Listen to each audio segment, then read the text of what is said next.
안녕하세요. 폴란드 군사세계입니다. 폴란드에서 탱크 배틀 2025가 개최되었습니다. 동북부에 위치한 오지스 훈련장에는 K2와 에이브람스 그리고 PT-91 전차가 배치되었고 K9 자주포와 보병 전투장갑차 외에도 수많은 기갑 장비들이 이번 훈련에 포함되었습니다. 최신 장비들을 폴란드 국민들에게 공개해 군사 장비를 전시하는 장소는 한순간에 수많은 사람들이 모였으며 폴란드 육군이 사용하는 최신 무기와 장비를 탑승해 볼 수 있는 기회도 가졌습니다. 첫날 가장 기대되는 순간은 메인 훈련인 탱크 배틀이었습니다. 가상의 두 군데가 블루팀과 레드팀으로 나누어 W3 헬기와 미리14 하인드 공격 헬기의 지원을 받으며 모의 전장에서 격돌하며 훈련은 시작됩니다. 이번 훈련에는 벨기에와 미군도 참여했으며 이는 나토 동맹군을 통합하는 것을 목표로 합니다. 폴란드 육군의 가장 현대적인 장비의 성능과 운용 능력을 보여줄 뿐만 아니라 무엇보다도 현대전장에서 전차를 어떻게 운용할 수 있는지 자국민들에게 공개했습니다.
폴란드는 7월 초에 K2 전차 180대를 추가로 계약했습니다. 이번 2차 계약의 가장 큰 특징은 K2PL을 제작한다는 점입니다. 한국군이 쓰는 K2와 외형적으로는 비슷하지만 폴란드 요구가 반영된 K2PL의 세부 성능은 K2보다 우수합니다. 가장 큰 특징은 능동 파괴 장치인 하드킬 시스템입니다. K2는 날아오는 미사일을 탐지하고 연막탄을 발사한 후 회피 기동을 해서 피격 위험을 낮추는 소프트킬 체계를 갖췄습니다. 하지만 우크라이나 전쟁 초기 러시아 전차들이 대전차 미사일과 드론에 잇따라 피격되자 대전차 미사일을 요격하는 하드킬의 필요성이 커졌으며, 이에 따라 이스라엘 라파엘의 트로피 체계를 비롯한 APS 장착이 차세대 전차의 필수 요소가 되었습니다. 폴란드 버전인 K2PL에도 한국산 하드킬 시스템이 장착됩니다. 미사일 탐지용 능동 전자주사 A사 레이더와 통제체계 등은 국내 업체가 만들었으며, 포탑에 원격 사격 통제체계 RCWS를 추가로 탑재해서 대전차 미사일과 드론을 요격합니다. 그리고 세계에서 가장 많이 도입되었으며 기술적으로 검증된 트로피 체계에서 사용되는 요격탄이 사용되고, 요격탄 발사기는 전차 포탑 후방의 좌우측에 설치됩니다.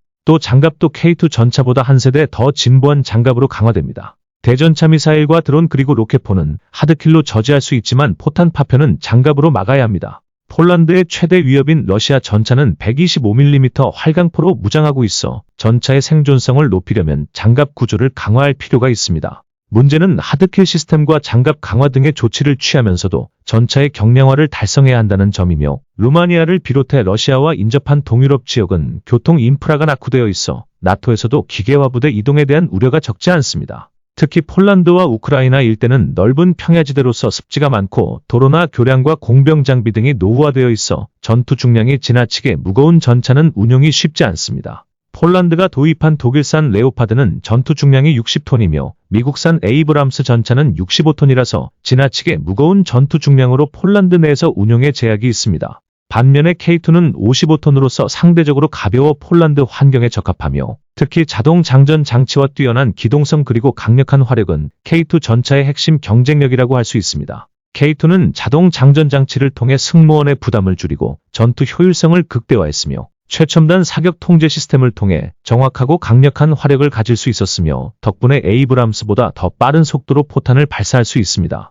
그리고 한국형 GPS와 데이터 링크 시스템을 통해 네트워크 중심전 환경에서도 뛰어난 전투 능력을 선보입니다. K2는 산악 지형이 많은 한반도 지형에 최적화되어 개발되었기 때문에 폴란드의 험준한 지형과 넓은 평야에서도 그 진가를 발휘하고 있습니다. K2와 에이브람스는 모두 세계적으로 인정받는 우수한 전차들입니다. 하지만 두 전차는 설계 사상과 운용 방식에서 뚜렷한 차이를 보이고 있습니다. 에이브람스는 강력한 화력과 두꺼운 장갑을 바탕으로 적의 공격을 막아내고 압도적인 화력으로 적을 제압하는 데 중점을 두며, 오랜 실전 경험과 열화우라늄탄과 장갑을 사용해서 여전히 강력한 성능을 자랑합니다. 반면에 K2는 뛰어난 기동성과 자동 장전 장치를 통해 빠르게 적을 공격하고 네트워크 중심전 환경에서 효율적인 전투를 수행하는 데 초점을 맞추고 있어 기동성과 자동화 측면에서 우위를 점하고 있습니다. 현대로템은 폴란드에서 만들어질 K2PL이 서방에서 운용하는 전차들보다 방어력 부분에서 더 앞서 나갈 것이라고 합니다. 하지만 K2PL은 K2와 유사한 수준의 전투 중량을 유지하면서 장비 추가 등에 의한 성능 향상을 진행해야 하는 과제를 안고 있습니다.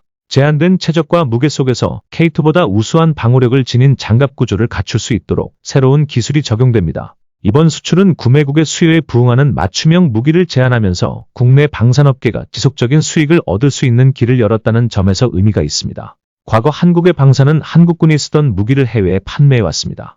한국군과 동일한 형태의 무기를 수출하면 규모의 경제를 달성한 상태에서 판매를 하므로 가격 경쟁력을 높일 수 있었지만, 반면에 구매국 특성이나 요구 성능과 맞지 않아서 선진국 방산업체에 밀려 적은 수량이 판매되는 경우도 있었습니다. 하지만 호주 장갑차 사업에서 하나에어로스페이스가 수출용으로 개발한 레드백이 채택되면서 상황은 달라졌습니다. 레드백에 탑재되는 핵심 구성품 중 대부분이 이스라엘에서 수입한 것이지만, 해외의 잠재적 시장을 노리고 개발한 한국 방산의 지상 무기도 외국 시장에서 충분한 경쟁력을 갖췄다는 것을 입증했습니다. 이번 폴란드 2차 전차 사업에서도 동유럽의 특성에 맞는 K2PL을 제시해서 수주에 성공했습니다. 폴란드산 통신 장비와 시스템을 탑재하고 K2PL에 쓰일 신기술을 개발해서 적용하는 작업을 통해 K2보다 우수한 성능을 지닌 전차를 폴란드에 납품하게 되었습니다.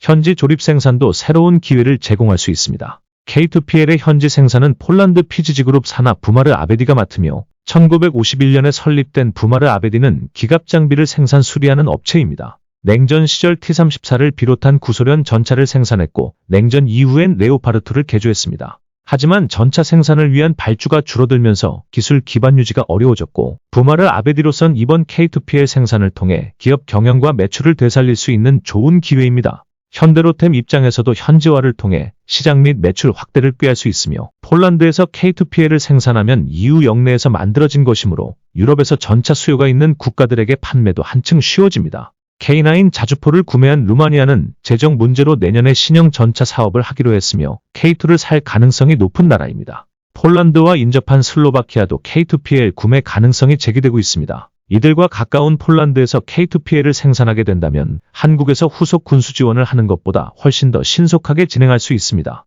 K9 자주포가 노르웨이에서 루마니아에 이르는 동유럽 지역에 K9 벨트를 구축한 것과 유사한 결과를 얻을 수 있습니다. 이번 계약으로 K2PL에 쓰일 핵심 장비를 국내 중소기업들이 지속적으로 공급할 수 있어서 장기간에 걸친 수익을 창출하게 되었습니다. 폴란드도 산업적 측면과 일자리 유지 등을 위해서라도 2차 계약에 이어서 K2PL을 꾸준히 주문할 가능성이 높습니다. 현지의 생산 공장 구축은 프레임워크 계약에 포함되는 980대 중 남은 물량인 620대도 계약 이행 가능성이 높아졌습니다. 폴란드의 기술 수준을 감안하면 K2PL에 탑재될 장갑과 포신 및 엔진 등 핵심 장비는 한국에서 공급되며 폴란드 현지에서는 완제품 조립 정도만 가능할 것입니다. 한국의 유연한 대응력이 K2를 역사상 처음으로 유럽에서 채택된 아시아산 주력 전차의 자리에 올려놓았습니다. 폴란드는 2022년에 에이브럼스 전차 250대를 수입하기로 계약했지만 전차 인도까지 몇 년 이상 걸리자 도입 수량을 줄이고 K2로 선택지를 변경했습니다.